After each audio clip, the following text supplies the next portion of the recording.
Hi friends, this is Anil Kumar. Welcome back to my channel, Mr. Cherukwada. ఈరోజు నేను ఒక చాలా important topic ఒకటి మీ ముందుకి తీసుకొద్దామని అనుకుంటున్నాను. ఏంటంటే అది మన vehicle driving, drivers, traffic rules వాటి గురించి చెప్తామని, వాటి గురించి మాట్లాడదామని నేను మీ ముందుకు వచ్చాను. అది మన లైఫ్‌లో ఎంత ఇంపార్టెంట్ అంటే చాలా ఇంపార్టెంట్ అది. డ్రైవింగ్ ఒకటి. మెయిన్‌గా మనం డ్రైవ్ చేసేటప్పుడు ఒక విషయం బాగా గుర్తుపెట్టుకోవాలి. నీకు పెళ్ళైతే వెనకాతల వైఫు, పిల్లలు ఉంటారు. అదే పెళ్లి కాకపోతే నీకు వెనకాతల అమ్మ, నాన్న వాళ్ళు ఉంటారు. వీళ్ళందరూ నీ మీద డిపెండ్ అయ్యి ఉంటారు. సో, డ్రైవింగ్ చేసేటప్పుడు ఒళ్ళు జాగ్రత్తగా దగ్గర పెట్టుకొని డ్రైవ్ చేస్తూ ఉండాలి. స్పీడ్‌గా వెళ్ళడం అంతా బానే ఉంటుంది. ఖాళీ రోడ్డులో వెళ్ళు, లేకపోతే ఏదైనా చెయ్యి, చేసుకో. కానీ అది అతివేగం, అతిగా స్పీడ్‌గా వెళ్తుంటే దానివల్ల ప్రాబ్లమ్ ఏమవుతుందంటే ఒక లైఫే కాస్ట్ అయిపోతుంది. అది ఎంత దారుణం చూడండి. మీ మీద, మన మీద అంటే మీరంటే మీరే గాదు. నేను కూడా దాంట్లో ఇంక్లూడెడ్. మన మీద డిపెండ్ అయ్యి కొన్ని మన కుటుంబాలు ఆధారపడి ఉంటాయి. సో, డ్రైవ్ చేసేటప్పుడు డెఫినెట్‌గా హెల్మెట్, బైక్ మీద వెళ్ళేవాళ్ళు హెల్మెట్ ధరించి, హెల్మెట్ పెట్టుకొని వెళ్ళండి. హెల్మెట్ అనేది చాలా ఇంపార్టెంట్ మనందరికీ. ఇది బైక్ మీద. అసలు వెహికల్స్ అసలు ఎప్పటి నుంచి స్టార్ట్ అయ్యాయి? వెహికల్స్‌ని మనం ఎలా చూసుకోవాలో కూడా చెప్తా. వెహికల్స్ మనం పురాణాల్లో ఏం తీసుకున్నా అసలు దేవుడికి, వెహికల్‌కి మధ్య చాలా అవినాభావ సంబంధం ఒకటుంది. మీరు శ్రీకృష్ణ పరమాత్ముడిని తీసుకోండి. ఆయన ఒక గొప్ప డ్రైవర్. కృష్ణుడు, శల్యుడు ఇద్దరు గొప్ప డ్రైవర్లు. వాళ్ళకి నిజం చెప్పాలంటే వాళ్ళు డ్రైవ్ చేయాల్సిన అవసరమే లేదు. కానీ వాళ్ళకి అది ఇష్టంతోనూ దాన్ని ఒక హ్యాబిట్‌గా మార్చుకొని దాన్ని ఏమంటారు, హ్యాబిట్ కూడా కాదు. దాన్ని ఒక ప్యాషన్‌గా తీసుకొని, ఒక హాబీగా తీసుకొని వాళ్ళు అర్జునుడికేమో కృష్ణుడు డ్రైవర్ కిందున్నారు. అంటే రథసారథి కిందున్నారు. శల్యుడేమో ఆపోజిట్ సైడ్‌లో శల్యుడు డ్రైవర్ కింద ఉన్నాడు. ఇద్దరికిద్దరు చాలా గొప్ప డ్రైవర్స్. వాళ్ళ మీదే మొత్తం కురుక్షేత్రం అంతా అయిపోయింది. అలాగే రామాయణంలో తీసుకుంటే మీకు ఆ డ్రైవర్ సుమంతుడు. సుమంతుడు అనే ఆయన ఎవరనుకుంటున్నారు? అసలు రాముడికి, ఆ దశరథుడికి డ్రైవ్ చేశాడు ఆయన. అంటే ఆ చారియట్‌ని చేశాడు. అసలు సుమంతుడు అన్న ఆయన ఎంత గొప్ప మంత్రి ఆయన. ఆయనకి కూడా అవసరం లేదు. కానీ రాముడు, దశరథుడు సుమంతుడిని డ్రైవర్ కింద పెట్టుకున్నారు. ఎందుకు పెట్టుకున్నారు? ఆయనకి వాట్ ఈజ్ వాట్ అనేవి మొత్తం అంతా తెలుసు. అంత ట్రస్ట్ వర్ది ఆ డ్రైవర్. సో, ఇప్పుడు కొంతమందికి కార్లుంటాయి, అన్నీ ఉంటాయి. Driver important. ఆ డ్రైవర్‌కి ఎంత మంచి డ్రైవర్ అయితే అంత హ్యాపీగా ఉంటాడు ఆ కార్ ఓనర్. ఎందుకంటే మొత్తం ప్రాణాలన్నీ ఆ డ్రైవర్ చేతుల్లోనే ఉంటాయి. అతను ఏ సెల్ ఫోనో లేకపోతే ఏదో పెట్టుకొని మీరు డ్రైవ్ చేస్తున్నాడనుకోండి. ఏమవుతుందప్పుడు? ప్రాణాలు రిస్క్‌లో పడిపోతాయి. కదా! డ్రైవర్ అనేవాడు కార్‌ని మొత్తం మెయింటైన్ చేస్తాడు. ఇంట్లో ఏం ఏవైనా పనులున్నా, లేకపోతే అసలు ఆ ఓనర్‌కి సంబంధించిన మొత్తం ఇన్ఫర్మేషన్ అంతా డ్రైవర్ దగ్గర ఉంటుంది. అంత ట్రస్ట్‌వర్తీ, అంత నమ్ముతారు. అంత నమ్మకమైన డ్రైవర్‌ని పెట్టుకోవాలి. ఎవరు డ్రైవింగ్ అంటే పెద్ద పెద్ద కార్లుండి, ఒక స్టేటస్ ఉండి వాళ్ళకి, వాళ్ళు అలాంటి డ్రైవర్‌ని ఎంచుకొని పెట్టుకుంటారు. లేకపోతే పిచ్చాళ్ళండి. అర్జునుడు లాంటి వాడు శ్రీకృష్ణుడిని ఆహ్, చారియట్ నడపమని చెప్పి కృష్ణుడిని డ్రైవర్ కింద పెట్టుకున్నాడు. డ్రైవర్ అని నేను అనేస్తున్నాను కానీ, ఆ రథ సారథి మొత్తం అంతా నడిపించేవాడు ఎవరు? శ్రీకృష్ణుడు.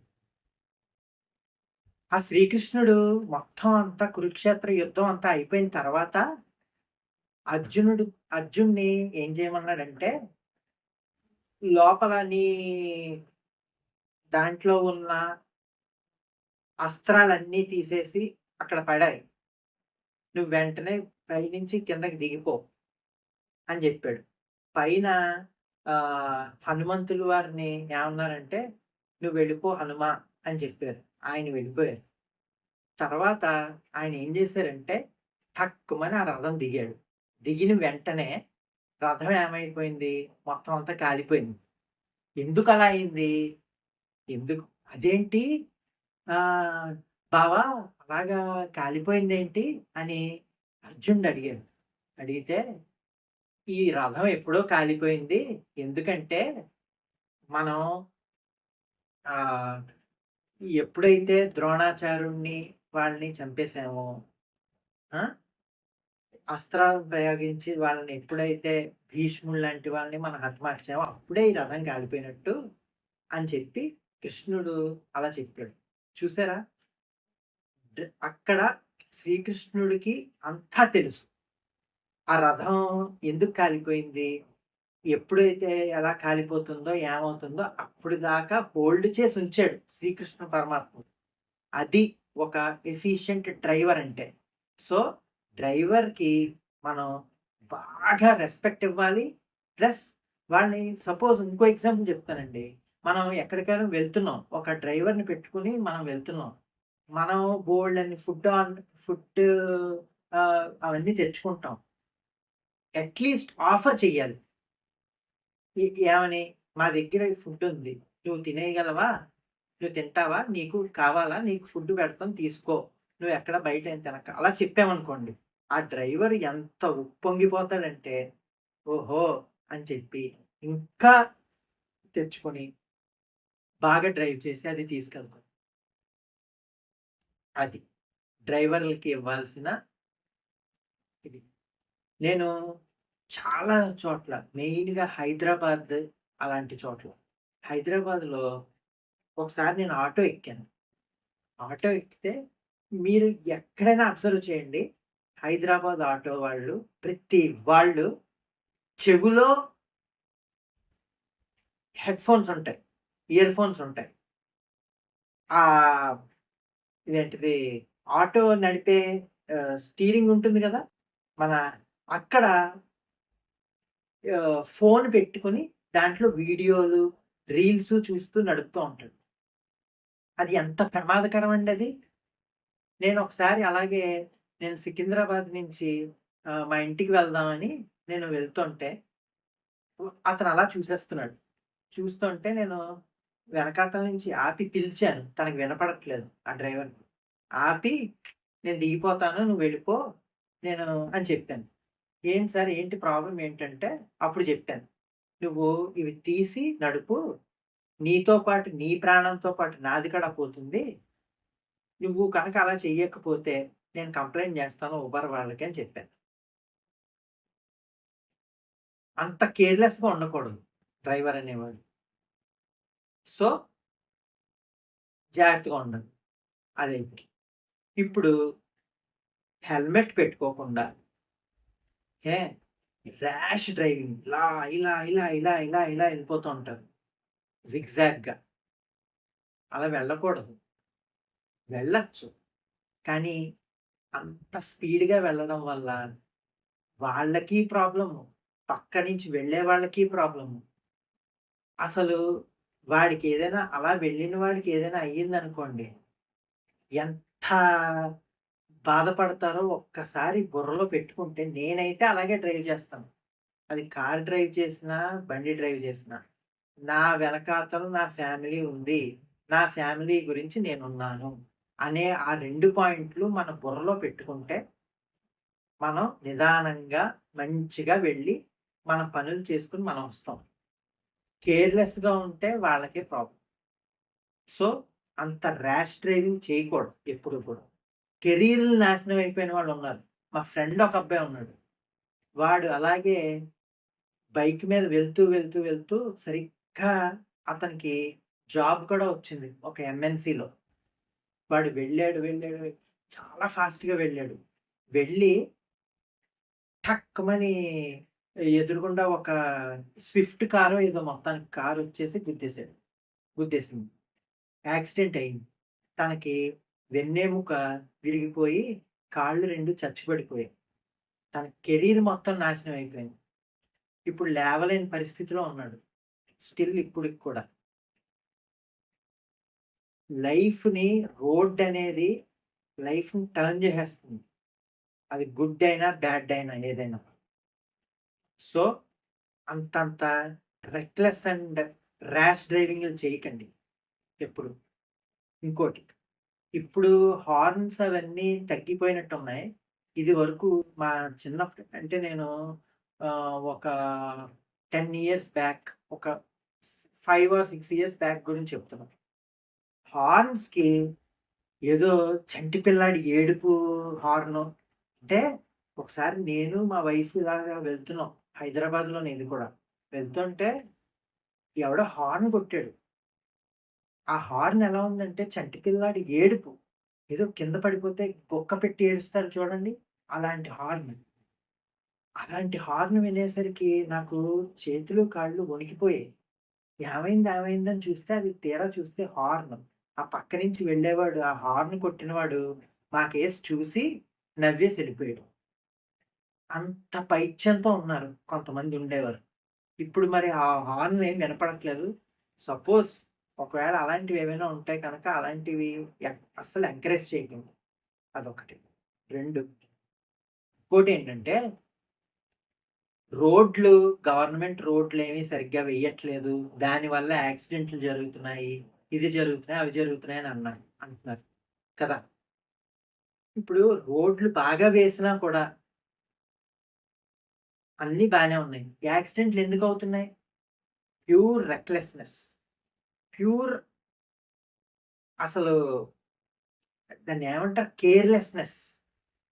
అంత కేర్‌లెస్‌గాను, అంత రెక్లెస్‌గాను డ్రైవ్ చేస్తే నీతో పాటు పక్కన వాళ్ళకి అందరికీ ప్రమాదమే. ఆ జిగ్‌జాగ్‌గా వెళ్ళడం గురించి చెప్పాను చూడండి. ఆ వెళ్ళడం పక్క నుంచి ఏజ్డ్ వాళ్ళు వెళ్తూ ఉంటారు. వాళ్ళందరికీ అంటే యంగ్‌గా ఉన్నవాళ్ళు, వాళ్ళు కొంచెం ఆపుకోయినా సస్టైన్ చేయగలరు. వీడిలా వెళ్ళడం వల్ల ఏజ్డ్ వాళ్ళు ఎవరైనా వెళ్తున్నారనుకోండి, వెళ్తుంటే ఏమవుతుంది? వాళ్ళు కంట్రోల్ చేయలేక కింద పడిపోయి వాళ్ళ తలలకి, వాటికి ప్రమాదం అయిపోయి ప్రాణాలు కోల్పోయే స్థితిలోకి కూడా వెళ్ళిపోతారు. అలాంటి కేసులు చాలా చూసాం మనం. సో, అలాంటివి చేయకూడదు. అదొకటి.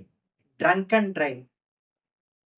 డ్రంక్ అండ్ డ్రైవ్ చేస్తే దానంత నీచమైన పని కానీ, దానివల్ల జరిగే నష్టాలు కానీ అంతా ఇంతా కాదు. పైగా డ్రంక్ అండ్ డ్రైవ్ చేసేస్తూ ఎవడైనా పట్టుబడిపోయాడనుకోండి. పట్టుబడిపోతే నేను పలానా వాళ్ళ అబ్బాయిని, నేను పలానా వాళ్ళ అమ్మాయిని అని జెప్తారు.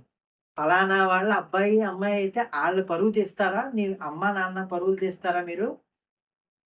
వాళ్ళు ఆన్సరబులా మీరు చేసిన పనికి? ఏంటిది? అలా చేయకూడదు. డ్రంక్ అండ్ డ్రైవ్ వల్ల చాలా దరిద్రాలు, దారుణాలు జరుగుతున్నాయి.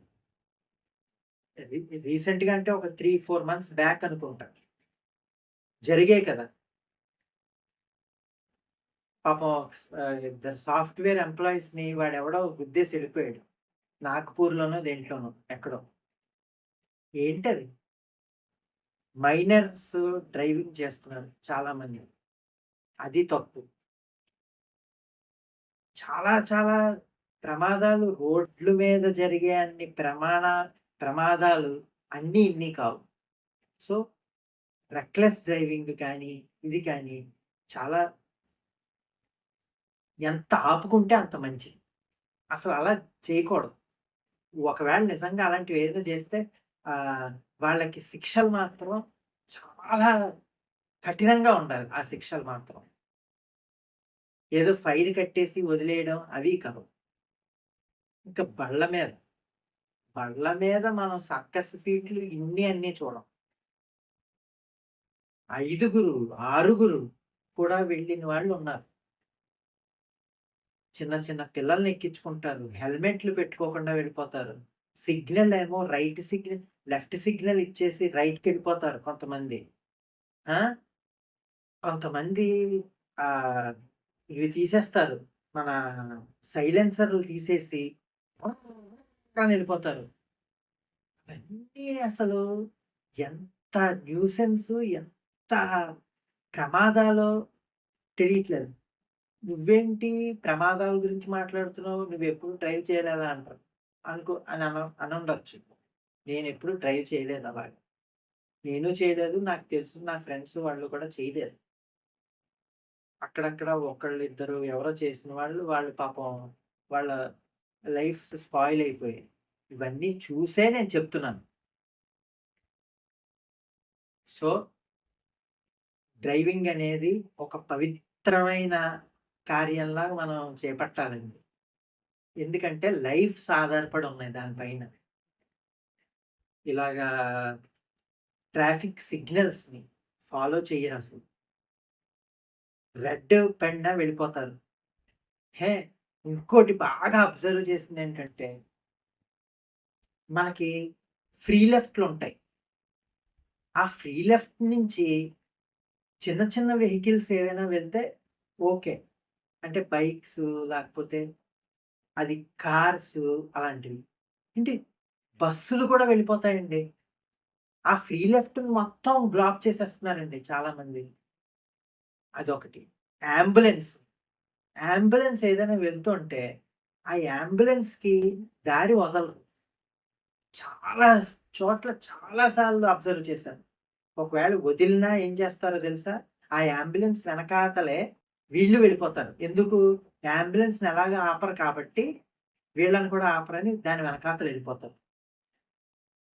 ఎన్ని దారుణాతి దారుణాలు జరుగుతున్నాయంటే అన్ని జరుగుతున్నాయి. దానివల్ల అందరికీ డిస్టర్బెన్సు.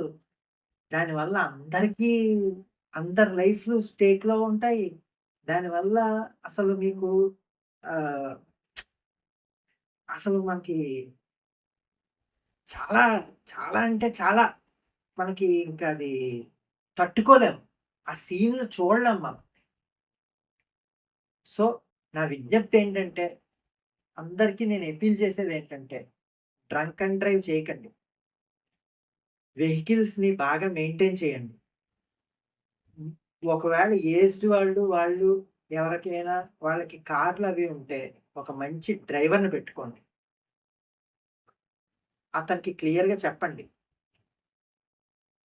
ఏమేం చేయాలో అలాంటివి. అండ్ ఇంకోటి ఆటోల్లో మెయిన్‌గా హైదరాబాద్ అలాంటి సిటీల్లో వెళ్తుంటే ఆటో వాళ్ళు ఫోన్‌లు మాట్లాడుతూనో లేకపోతే ఆహ్, హెడ్ హెడ్ ఫోన్స్ చెవుల్లో పెట్టుకొని డ్రైవ్ చేస్తుంటేనో దయచేసి వాళ్ళతో చెప్పండి. గట్టిగానే చెప్పండి. లేకపోతే ఈవెన్ కంప్లెయింట్ చేయండి. నష్టమేమీ లేదు. లేకపోతే మనమే తర్వాత బోలెడంత ఫేస్ చేయాల్సొస్తుంది. మీతో పాటు మీ కుటుంబ సభ్యులు కూడా. ర్యాష్ డ్రైవింగ్ అనేది చేయకండి. సో, ఇది ఫ్రెండ్స్ నేను ఈరోజు చెప్పబోయే వీడియో చెప్పిన వీడియో. ఈ వీడియో కనుక మీకు అందరికి నచ్చినట్టయితే, ఇన్ఫర్మేటివ్‌గా అనిపిస్తే please share to your friends and family. This is Anil Kumar signing off. Thank you. Thanks a lot.